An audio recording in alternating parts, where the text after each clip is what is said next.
Cristo está buscando obreros hoy que quieran ir con Él. ¿Quién dirá, Señor, contigo voy? Yo quiero serte fiel. Oh Señor, es mucha la labor y obreros faltan ya. Danos luz ardiente, fe y valor, y obreros siempre habrá. Cristo quiere mensajeros hoy que anuncien su verdad. ¿Quién dirá, Señor, yo listo estoy, haré tu voluntad? Oh Señor, es mucha la labor y obreros faltan ya. Danos luz ardiente, fe y valor, y obreros siempre habrá. Hay lugar si quieres trabajar de Cristo en la labor. Puedes de su gloria al mundo hablar, de su bondad y amor. Oh Señor, es mucha la labor y obreros faltan ya. Danos luz ardiente, fe y valor, y obreros siempre habrá. Vives ya salvado por Jesús, su amor conoces ya. Habla pues, anuncia que en la luz de Cristo vives ya. Oh Señor, es mucha la labor y obreros faltan ya. Danos luz ardiente, fe y valor, y obreros siempre habrá.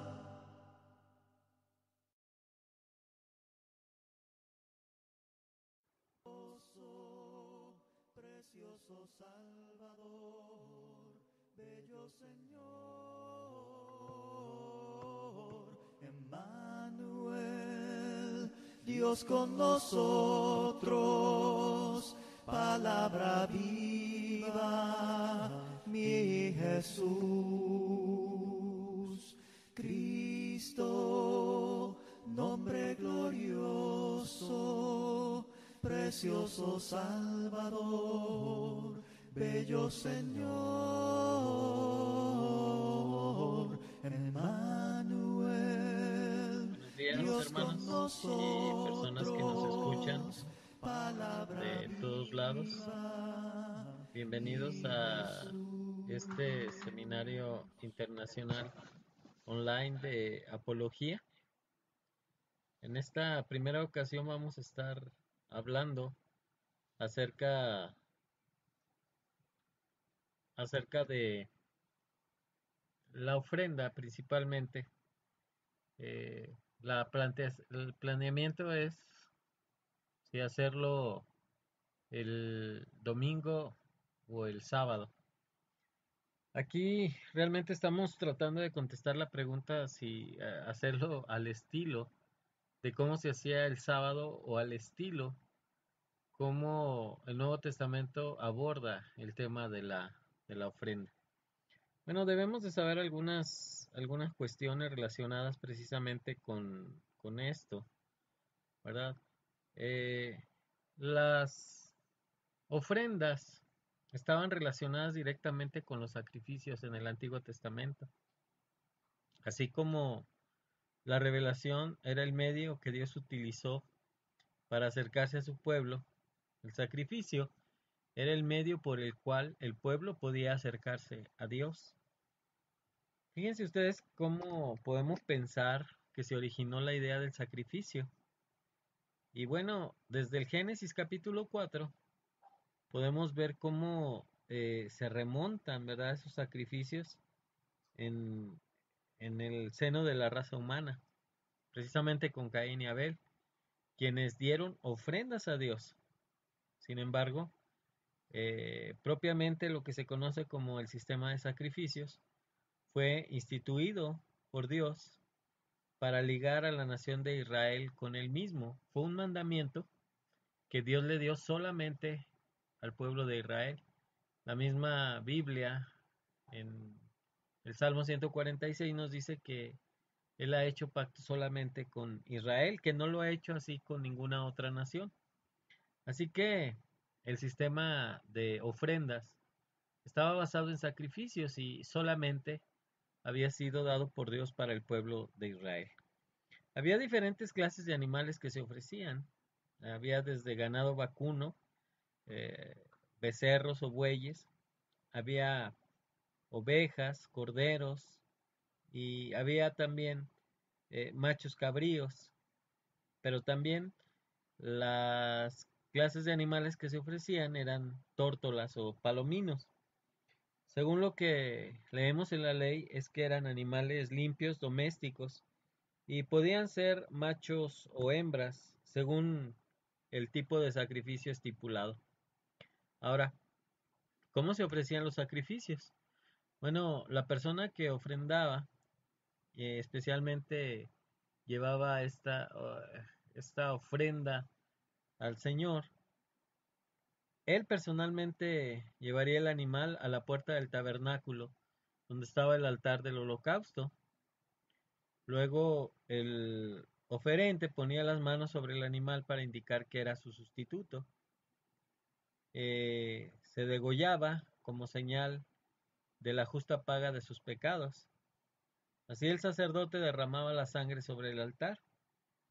Según esta clase de sacrificio, todo animal o en parte o totalmente era quemada. Lo restante era comido por los sacerdotes y su familia, o en el caso de sacrificio, el sacrificio de paz por los sacerdotes y los adoradores.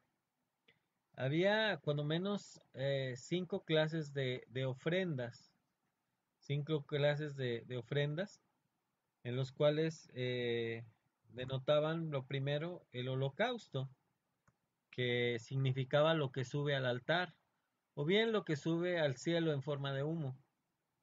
Y es la especie de sacrificios más citados en el Antiguo Testamento. Y era presentado como un sacrificio entero, es decir, quemado totalmente. Luego también estaba la oblación o la ofrenda de alimento. Eso lo encontramos en Levítico 2, del 1 al 16, el 6, del 14 al 23. Y fíjense, la palabra oblación en hebreo significa acercarse. No era un sacrificio animal, más bien consistía en productos de la tierra, como flor de harina o panes ácimos o eh, esos panes eran fritos o espigas tostadas y eran ofrendas sin levadura ni miel. Solo se incluía un poco de sal y una pequeña porción de esta oblación se quemaba sobre el altar. Lo restante pertenecía a los sacerdotes. Se echaba también aceite sobre la oblación y también se ofrecía incienso. Había otro sacrificio también llamado ofrenda, que era el sacrificio de paz. Lo encontramos en Levítico 3, del 1 al 17, en el 7, del 11 en adelante y en el capítulo 10. Y era una ofrenda completamente voluntaria. La mayor parte del cuerpo del animal era sacrificado y era comido por el que ofrecía y sus invitados. También podemos encontrar eh, dentro de este sacrificio de paz había 3 clases en su tipo. La de acción de gracias también era para cumplir un voto o para expresar simplemente el amor a Dios. Levítico 22, desde el 21 al 29, contiene estas 3 maneras de hacer el sacrificio de paz, que era una ofrenda. Si se trataba de una ofrenda de acción de gracias, debía de consumirse el mismo día. Si el motivo era un voto, el tiempo podía extenderse hasta el día siguiente. Si su propósito era expresar la paz en un sentido máximo, especialmente cuando se ofrecía un servicio a él, generalmente el sacrificio de paz no se ajustaba a los tiempos fijos y se distinguía por tener un carácter festivo y alegre. Un cuarto sacrificio relacionado con la ofrenda era el que se llamaba propiciatorio o por el pecado, Levítico capítulo 4, del 1 hasta el 5:13 y también en el 6 del 24 al 30.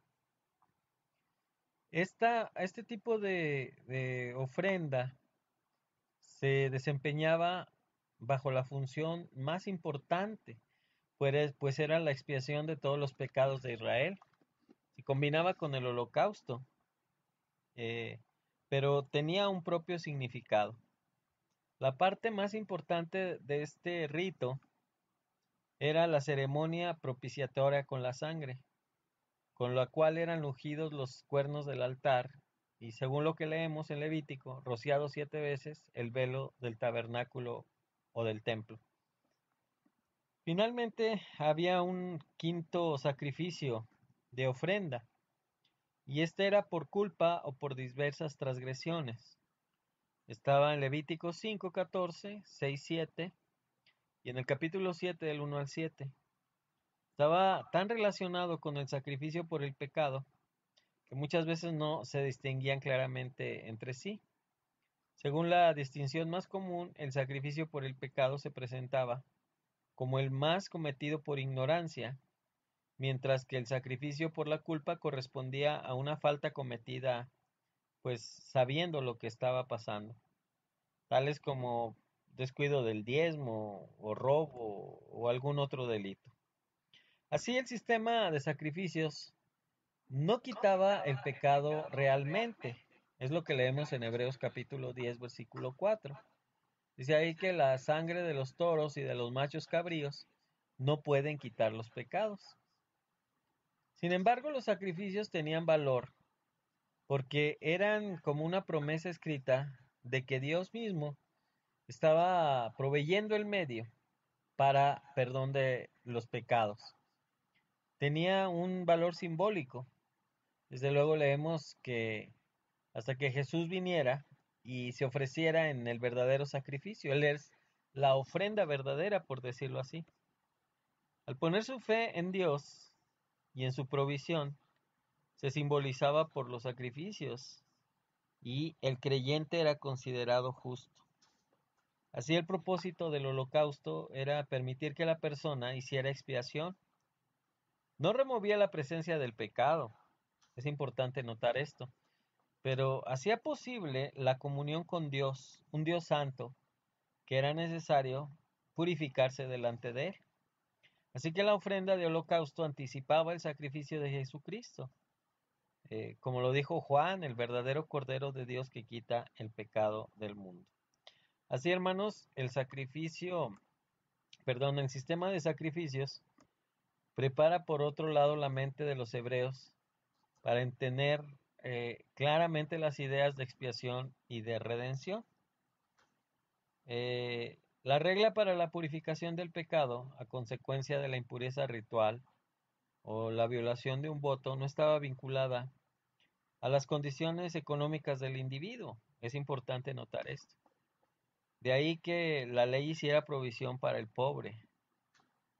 Por ejemplo, María, la madre de Jesús, presentó 2 tórtolas o 2 palominos en lugar de una ofrenda más costosa. Según lo que leemos, era la ofrenda de los pobres.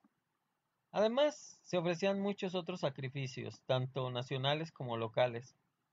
Entre los sacrificios nacionales típicos estaban los sacrificios en épocas de desastre o guerra, como vemos en Jueces o primer libro de Samuel.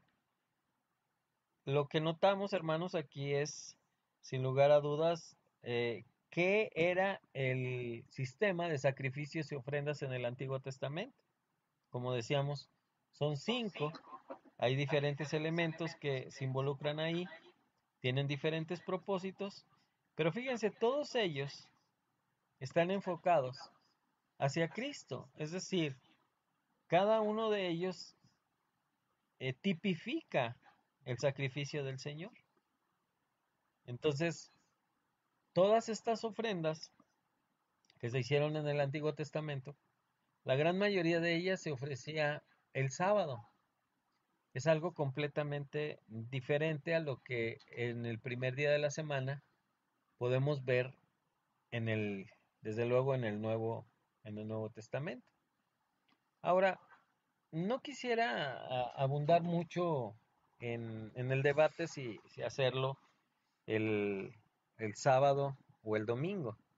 Como venimos diciendo, la ofrenda que precisamente se llevaba a cabo bajo el Antiguo Testamento y que la mayoría de los casos era en sábado, pues denotaba cosas muy diferentes a lo que la palabra de Dios nos dice. Simplemente el concepto es completamente diferente. Cuando leemos, hermanos, en el Nuevo Testamento, especialmente en Gálatas, el apóstol Pablo, algo que trata de eh, abrir en la mente de las personas que escribe, es que ahora la justicia es por medio de la fe. Como les decía al inicio, ¿verdad? Las ofrendas era el medio por el cual el pueblo se podía acercar a Dios. Era la única manera en que el pueblo podía tener una comunión con el Señor. Pero ahora, hermanos, en Gálatas capítulo 3, versículos del 1 al 9, el apóstol Pablo cuando menos pone dos tesis. La primera es que la justicia es por medio de la fe, no por medio de la ley. Y aquí está hablando acerca de la superioridad del Evangelio sobre la ley. Y es importante notar esto. Ahora, el apóstol Pablo está utilizando argumentos precisamente de esto para probar la superioridad de la fe en Cristo Jesús por encima de la adhesión a la ley de Moisés. Él utiliza, cuando menos en esta parte de la escritura, 7 argumentos por los cuales habla acerca de esto. Esta parte de la cual voy a hablar está tomada de la verdad para hoy, que a mí me gustó mucho, como el hermano Jack McKinney eh, toma estos argumentos. Desde luego son de la Biblia, pero él toma estos argumentos para hablar precisamente de esa superioridad del Evangelio sobre la ley. Y bueno, cuando leemos en el capítulo 3, estamos en el libro de Gálatas, capítulo 3, versículos del 1 al 5, ahí se habla de un primer argumento, que los cristianos ahí en Galacia recibieron el Espíritu Santo por la fe en Jesús y no por obediencia a la ley. Eso es lo que nosotros denotamos primero. No solamente los Gálatas, sino usted y yo hemos recibido el Espíritu Santo por fe en Jesús, no por obediencia a la ley. Así que ese Espíritu Santo, como la misma palabra de Dios nos dice, es la garantía de que Dios nos va a heredar el cielo. Es parte también pues de lo que conlleva a recibir el Espíritu Santo.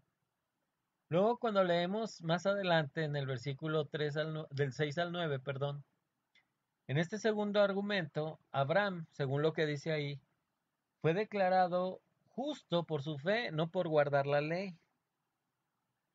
Es importante ver esto, que Abraham había sido declarado justo por la fe en Dios, no por guardar la ley, puesto que Abraham vivió antes de la ley. Un tercer argumento, puesto que los judíos, ni nadie, ¿verdad? No pueden obedecer perfectamente la ley y al no poderla obedecer, pues reciben una maldición sobre ellos. Ahí mismo en el capítulo 3, versículos del 10 al 14 y luego más adelante en el 19 al 22. Hay un cuarto argumento que habla de la promesa de Dios a Abraham. Y fíjense cómo esta promesa fue hecha cientos de años antes de la entrega de la ley. O sea, la promesa de Dios para redención del hombre no está cimentada en el Antiguo Testamento bajo la ley de Moisés, sino más bien está basada en la promesa de Dios a Abraham, mucho antes de la entrega de la ley. Hay un quinto argumento y habla que el propósito de la ley era ser un ayo o un tutor que nos llevara a Cristo. Y bueno, ese propósito se había cumplido. Algunos de los israelitas habían sido conducidos a Cristo a través de haber cumplido la ley. Eso es lo que dice precisamente Gálatas capítulo 23 y se extiende hasta el 4:7. Hay un sexto argumento. Pablo hizo una petición personal para que sus hermanos no regresaran a la ley. Si esto hacían después de haber recibido las bendiciones de Cristo, sería perder el gozo y la esperanza, según lo que dice capítulo 4, versículos 8 al 20.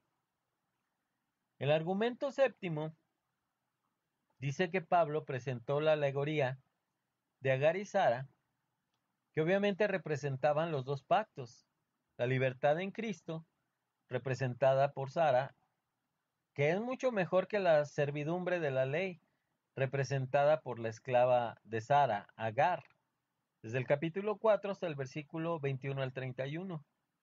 Los cristianos, en pocas palabras, no somos hijos del antiguo pacto, sino de el nuevo pacto. Así que cuando leemos, hermanos, precisamente los argumentos, nos vamos a dar cuenta que los sacrificios de ofrenda del Antiguo Testamento, que fueron hechos principalmente el sábado, no tienen correspondencia con lo que tiene que ver el nuevo pacto, ¿sí? Cuando hablamos de esto, tenemos que también denotar la cuestión de las ofrendas. Y bueno, en el Nuevo Testamento, la palabra de Dios nos dice de una manera concisa algunos argumentos que tienen que ver precisamente con el domingo. Hechos capítulo 20, versículo 7, dice la escritura que los discípulos se reunían el primer día de la semana, es decir, el domingo, con el propósito de partir el pan. Luego, en 1 Corintios capítulo 16, versículos 1 y 2, nos habla precisamente el día. Cada uno de como propuso en su corazón, no con tristeza ni por necesidad, porque Dios ama al dador alegre.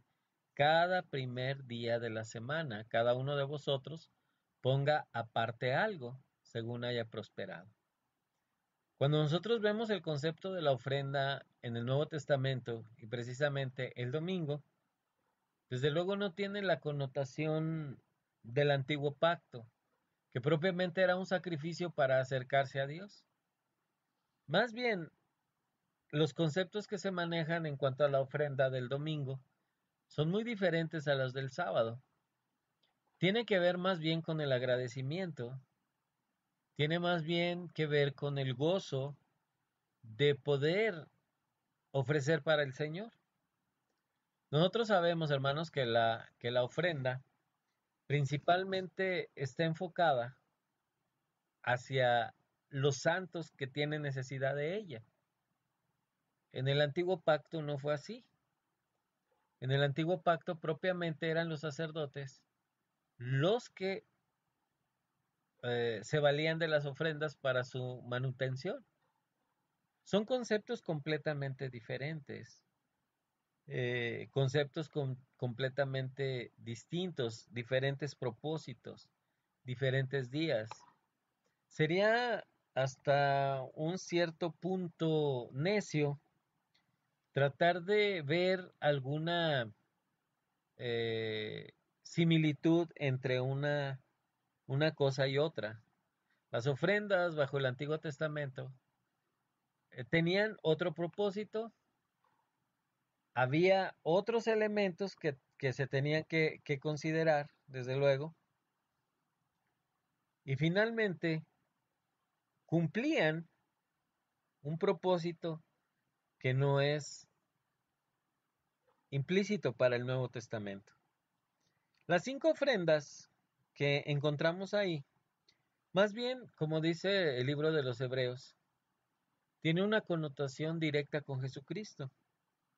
Por ejemplo, el holocausto, ¿verdad? Donde era un animal macho que era totalmente quemado en el altar y la piel era para el sacerdote. Según lo que dice la Biblia, era un olor grato.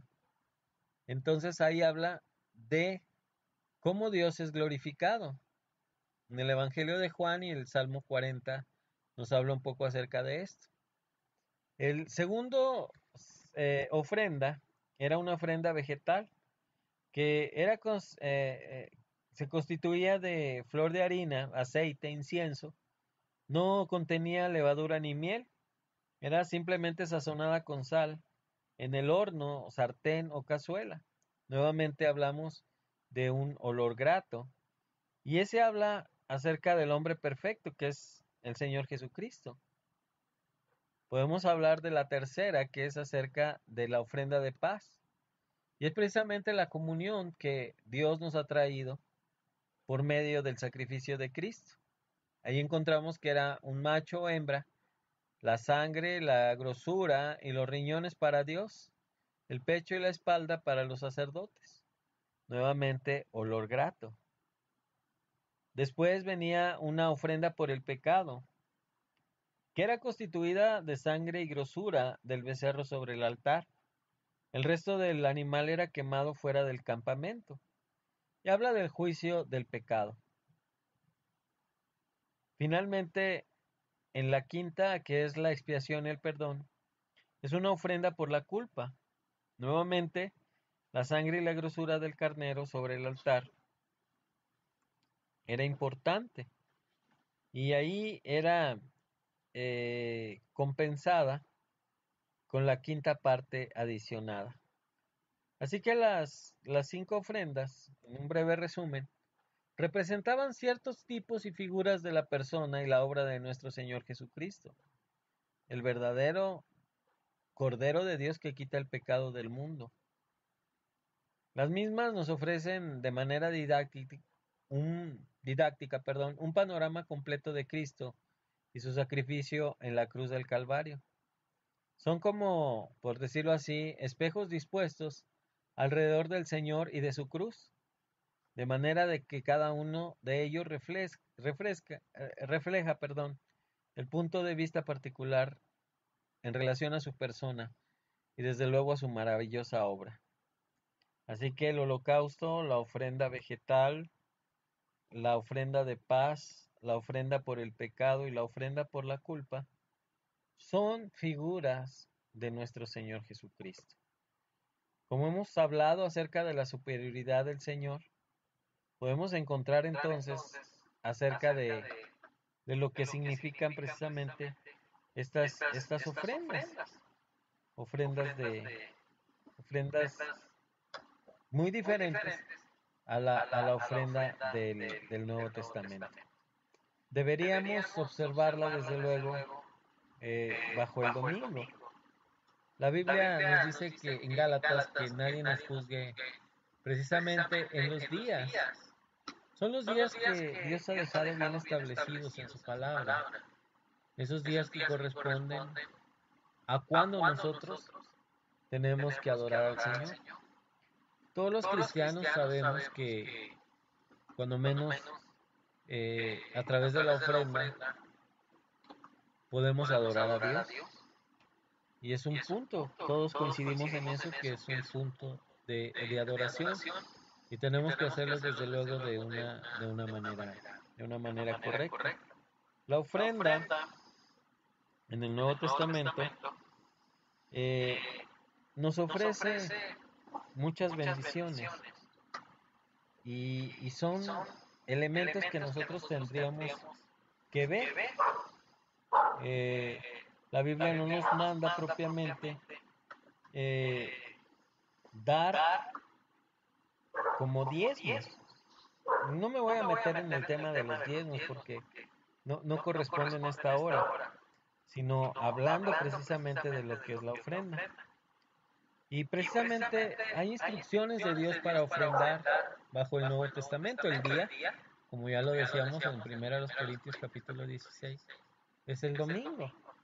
Pero hay algunas cosas que tenemos que aprender, especialmente principios que tienen que ver con el dinero y las posesiones.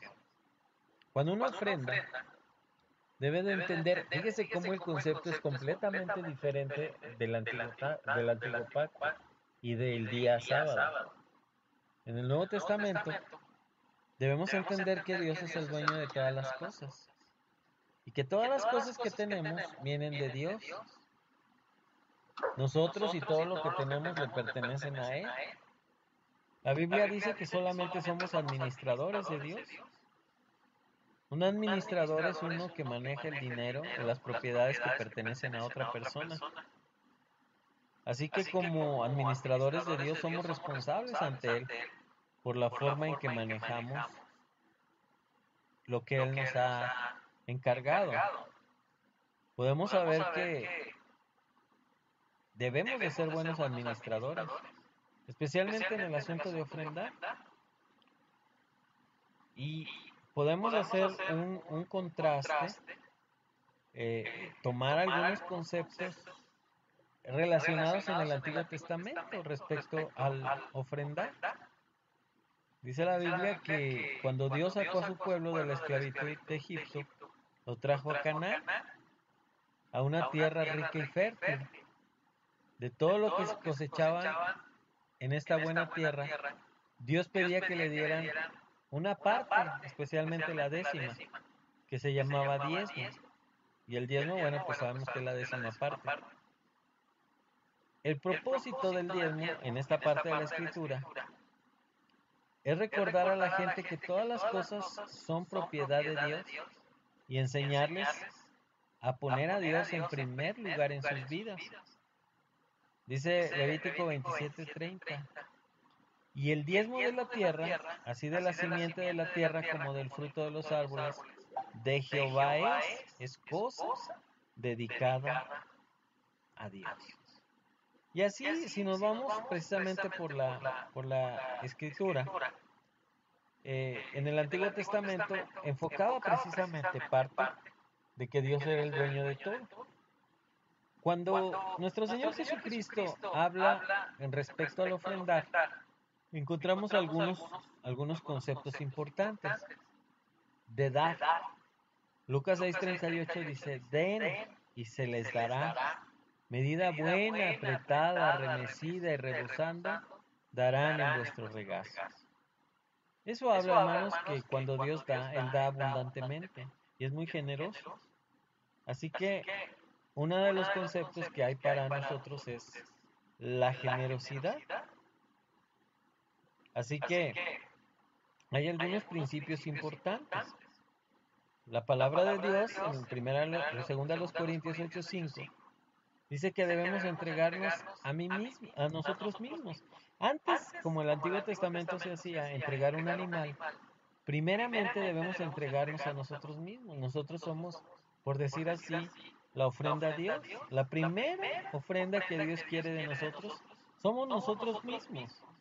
Y el orden es, primero, entrégate a Dios y enseguida da una porción de lo que recibes de Él. Los cristianos de Macedonia hicieron justamente eso y el apóstol Pablo los alabó por ello. Porque dice la Biblia que ellos se dieron primeramente al Señor, según a los Corintios 8:5. Ahora, otro concepto también importante, o un principio sobre el ofrendar en el Nuevo Testamento y el domingo, es que da como Dios te haya prosperado a ti. En el Antiguo Testamento Dios mandó a su pueblo a que le entregara la décima parte de lo que ganaban. En el Nuevo Testamento vean ustedes cómo Dios establece una regla sobre el cual debemos ofrendar. En vez de eso, fíjese, en vez del diezmo dice, cada uno dé como propuso en su corazón. Cada uno de vosotros ponga aparte algo según Dios le haya prosperado. ¿Qué porcentaje de nuestras entradas debemos dar? Bueno, nuestro Señor Jesucristo dice que la justicia de nosotros debe de ser mayor a la de los israelitas. Si los israelitas ofrendaban el 10%, nosotros cuando menos deberíamos de hacerlo al 11%. Fíjese, hay un concepto erróneo cuando nosotros evangelizamos, especialmente a personas que tienen por costumbre diezmar y queremos hacerles atractiva la religión. Y les decimos, si ustedes vienen a la iglesia de Cristo, ustedes ya no van a tener que dar diezmos, ahora van a tener que ofrendar. Y como que le estamos dando a entender a esa gente que si ellos ganan 1,000 pesos en una semana, ya no van a tener que dar 100, ahora van a dar menos. Y eso es atractivo para ellos. Pero la realidad es que no tienen que dar 10, tienen que dar 11. Pero no los queremos perder, ni tampoco queremos de alguna manera dar la idea de que estamos persiguiendo su dinero. Por eso muchas veces no hablamos con claridad este punto. Sin embargo, el concepto de Dios es que Él es próspero y conforme al prosperar, pues también está la fe, desde luego. Bajo el Nuevo Testamento había un sistema, ¿verdad? Y es dar sistemáticamente. El ofrendar es un acto de adoración, no debe de ser un proyecto casual. Debemos ofrendar de una manera sistemática, cada primer día de la semana. ¿Qué es el día que vamos a la iglesia? El primer día de la semana, el domingo. Cada primer día de la semana, cada uno de vosotros ponga aparte algo según haya prosperado. Nadie queda excluido. Nadie, dice cada uno de vosotros. Ancianos, jóvenes, pobres, ricos. Todos tenemos que participar de la ofrenda. Y dice que tenemos que hacerlo alegremente, con liberalidad. Sea lo que fuere nuestra ofrenda, el Señor desea que la demos voluntariamente y de todo corazón.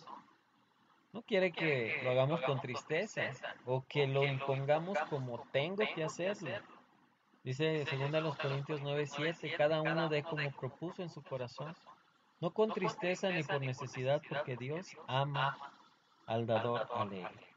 Tenemos que dar también con sabiduría. El Señor dijo que teníamos que ser buenos y sabios administradores. Ahora, debemos de saber cómo Dios mide nuestro ofrendar y debemos ofrendar hacia la iglesia local. Dice la Biblia, así también ordenó el Señor a los que anuncian el Evangelio que vivan del Evangelio. La ofrenda, hermanos, el primer aspecto de la ofrenda tiene que ver con la evangelización. Los programas de evangelización deben de tomar el mayor porcentaje de lo que es la ofrenda. Debemos ofrendar también para la edificación de la iglesia. Debemos ofrendar para que las personas puedan ser edificadas dentro de la iglesia. Los programas de campañas, de seminarios, etcétera, todo lo que sea para edificación debe tomar también parte de la proporción de la ofrenda. Y finalmente, para aquellos que tienen necesidades.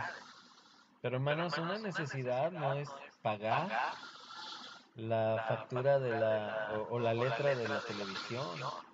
No es tampoco pedir préstamos a la ofrenda, porque pues finalmente la ofrenda no es un banco. Las necesidades básicas de una persona solamente tienen que ver con tres cosas: con la cuestión de la salud, con la cuestión de el alimento y la cuestión de habitación. Si no tiene que comer, hay que darle, no se tiene que cuestionar. Si no tiene dónde meterse, hay que ayudarle. Si esa persona está enferma y no puede conseguir los medicamentos, hay que ayudarle. Son cuestiones básicas que ni siquiera se tienen que discutir. Pero a veces la ofrenda se malinterpreta y a veces se piden préstamos de la ofrenda para cuestiones pues que no tienen nada que ver con necesidades. Desde luego, algo importante es que ofrendar es sembrar, no es tirar, es sembrar. Fíjese que 2 Corintios 9:6, el que siembra escasamente también segará escasamente, y el que siembra generosamente, generosamente también segará. Son buenos conceptos, hermanos, que nos hablan precisamente acerca de lo que es la ofrenda. Necesitamos saber todos estos conceptos que Dios tiene para con su pueblo, para con su iglesia, y tratar de que estos conceptos, desde luego, sean buenos en la iglesia del Señor siempre. La Biblia nos habla claramente acerca de cómo Dios pues ve a aquellos que ofrecen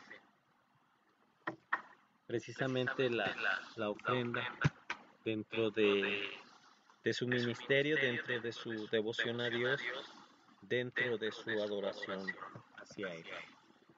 Así que, resumiendo, el antiguo pacto contuvo ofrendas, consideró ofrendas, que en concepto, pues, obviamente eran muy, muy distintas a los del nuevo pacto. Los conceptos, incluso los elementos que se ofrecían, eran completamente diferentes también. Entonces, bajo el antiguo pacto se ofrecieron ofrendas. Todo eso fue superado por el sacrificio de Cristo. El nuevo pacto, hermanos, nos ayuda a entender que Dios tiene nuevos planes y proyectos para cada uno de nosotros. Y creo que, tal como lo dice la palabra de Dios, el domingo es observado por los cristianos, porque cuando menos encontramos tres asuntos relacionados con esto.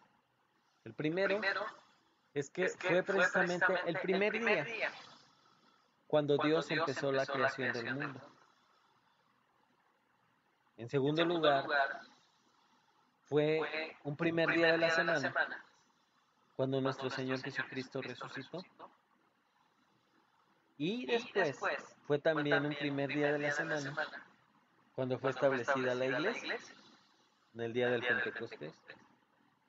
Si encontramos estos tres argumentos para saber que el primer día de la semana es cuando Dios, para el nuevo pacto, nos ayuda a adorar, y parte de esta adoración también contiene la ofrenda, entonces debería de ser observada precisamente por los cristianos del primer siglo. Sinceramente, hay conceptos más interesantes, argumentos de mucho más edificación, que simplemente el debate si tenemos que hacerlo el sábado o lo tenemos que hacer el domingo.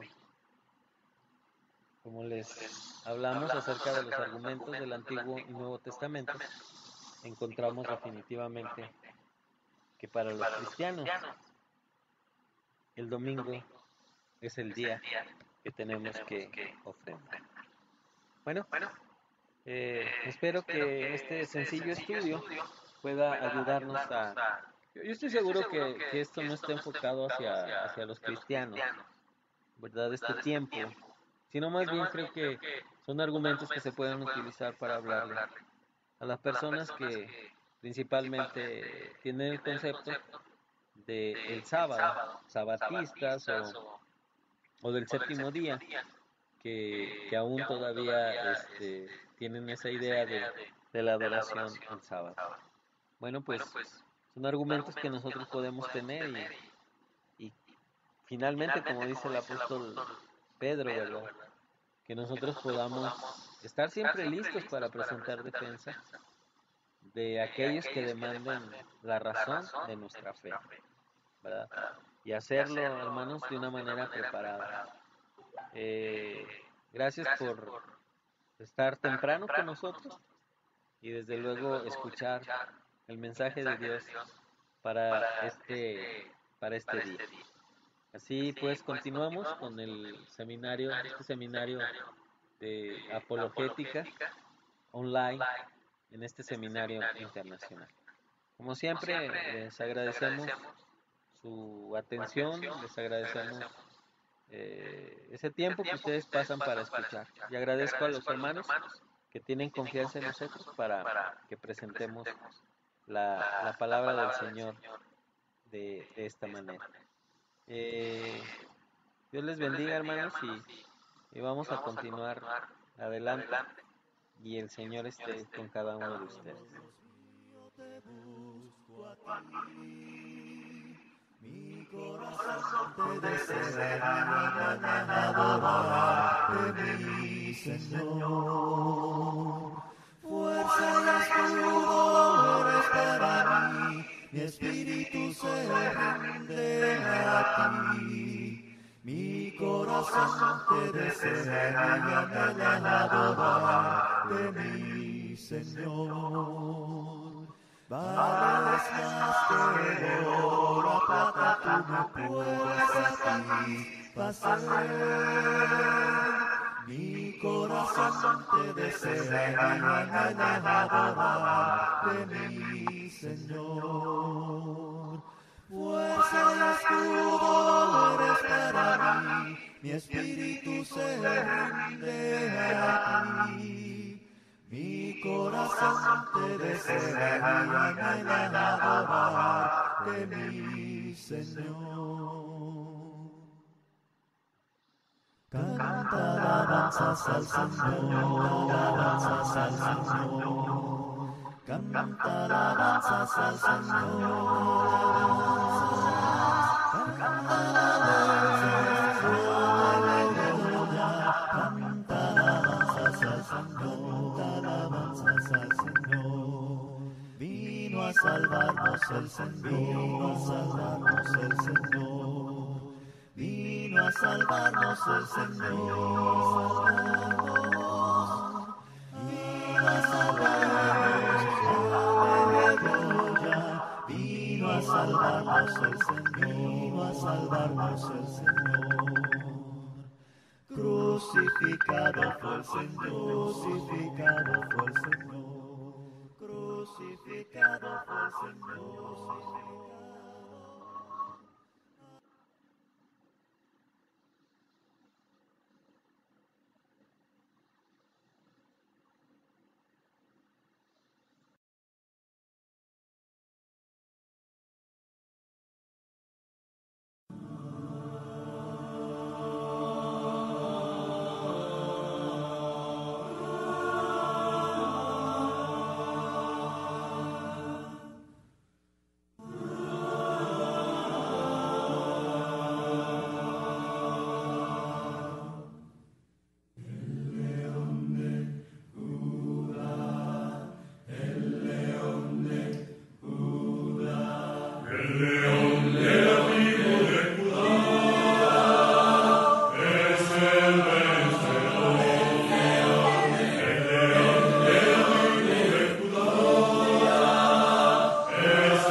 El león de